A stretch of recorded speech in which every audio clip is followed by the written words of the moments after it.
Hello les amis, voilà je vous retrouve au moins 2 heures après. Donc j'ai fini ma jardinière sur la planche numéro 3. Voyez pourquoi je vais mettre des vidéos en privé sur Tipeee, parce qu'au moins vous pouvez suivre. Vous n'êtes pas perdus sur YouTube, ceux qui viennent, ceux qui suivent réellement ma chaîne savent de quoi je parle et j'ai pas besoin à chaque fois de faire un topo. Donc voilà, j'ai nettoyé ma terre si vous voulez, hein. C'était obligé, là je pouvais pas. Maintenant je vais pouvoir faire des cumuls de couches, etc. De fertilisation, voilà, je vais pouvoir ajouter du BRF, etc. plus tard. Mais bon, là c'est indispensable le nettoyage. Regardez les morceaux de pierre que j'ai encore enlevés, voilà, plus celles que j'ai mis ailleurs. Et voici le trou pour ma tomate. Voilà. Donc il paraît hyper profond, évidemment. Mais bon, ça, c'est fait. On peut voir même les racines, voyez, du pêcher, je pense. Hein. Voilà. D'ailleurs, sur le pêcher, on peut voir qu'il y a 3 arbres à peu près. 3 petits arbres qui sont sortis. Je vais en garder qu'un, hein, le plus grand. D'ailleurs, qui a fait des petites pêches, là, regardez. Ah, c'est trop mignon. Voilà, il pousse en longueur. Ah, ben il y en a pas mal. Il pousse en longueur. Mais ce que je veux, moi, c'est qu'il aille creuser ses racines au bien plus profond. Mais je pense que en profondeur, il doit y avoir encore beaucoup de pierres de ce style-là. Ce qui fait que j'ai pas eu pas mal, en remuant la terre, j'ai eu pas mal de racines là qui sortaient, qui étaient en surface. Donc il a fallu que je recreuse pour les remettre à l'intérieur. Et je suis obligée donc de laisser un espace important pour que ma tomate puisse développer ses racines. Voilà. Donc il a fallu que je fasse un trou comme à Co et j'ai mon monticule de terre. Je vais préparer le trou. Donc je vais mettre tout ce qu'il faut pour ma tomate.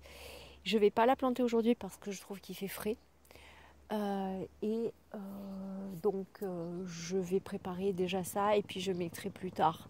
Voilà, je sais pas, je vais attendre peut-être donc d'ici 2-3 jours à peu près, vous voyez. Comme ça je mettrai aussi les courgettes. Donc là je vais préparer les trous pour mettre mes 2 tomates et puis je pense une courgette au milieu, on verra. Comme ça va prendre beaucoup de place. Je vous dis pas aussi les trèfles là, mais les oignons là de trèfle, les bulbes de trèfle. Mais voyez, c'est pas le trèfle celui-là. Voyez, c'est pas ce trèfle-là, voyez, qu'on mange et qui est sucré. D'ailleurs, les anciens nous disaient toujours dans les prés, quand vous voyez des trèfles comme ça, ne les mangez pas quand vous voyez des vaches, parce que ça peut les faire mourir. C'est ce qu'ils nous disaient les anciens, quand il y avait des prés avec des vaches. Voilà. Donc on mangeait pas le suc, si vous voulez, des pétales, d'ailleurs qui étaient bien plus gros que ça. Hein. On les mangeait que quand il n'y avait pas de vaches en fait. Voilà. Peut-être qu'ils voulaient plutôt nous protéger à nous, moi je pense, parce que peut-être que c'était dangereux de manger un trèfle quand il y avait des bousses de vaches, vous voyez. Donc il fallait qu'il n'y ait pas de vaches. Moi je pense que c'était plutôt un moyen d'enjoliver pour une belle histoire pour les enfants. Et c'est pour ça qu'ils nous disaient ça, tu vois, parce que mais moi je me suis jamais aventurée à le faire, tu vois. De peur de tuer une vache, c'est genre, mais voilà. Enfin bref, c'était des choses qui te restent de l'enfance, tu vois. Mais le trèfle que j'enlève, c'est pas celui-là malheureusement. C'est un espèce de trèfle qui a ras le sol, je vous montrerai. Et quand il fait des fleurs, vous voyez, c'est ce genre-là, là, voilà, qui a ras le sol. Et lui, ses fleurs à lui, ça fait des boules toutes piquantes. Qui se collent aux chaussettes et qui se collent au poil des chats. Je sais pas ce que c'est, il faudrait que je regarde cette sorte de trèfle et je vous le mettrai là dans le lien. Voilà, et bien ça pullule de ces oignons là, tu vois.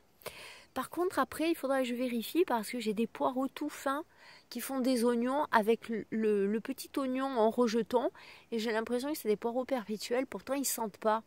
Mais j'ai jamais, tu vois, des poireaux perpétuels, je sais pas, peut-être que c'est des sauvages. Donc je vérifierai ça et je vous dirai.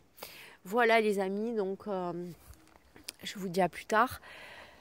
pour une prochaine vidéo. D'ailleurs, là, avec le temps qu'il fait, là, vous voyez, ce temps comme ça, vilain, c'est super pour faire des vidéos. Et je vais vous faire le tour des couleurs de mes iris.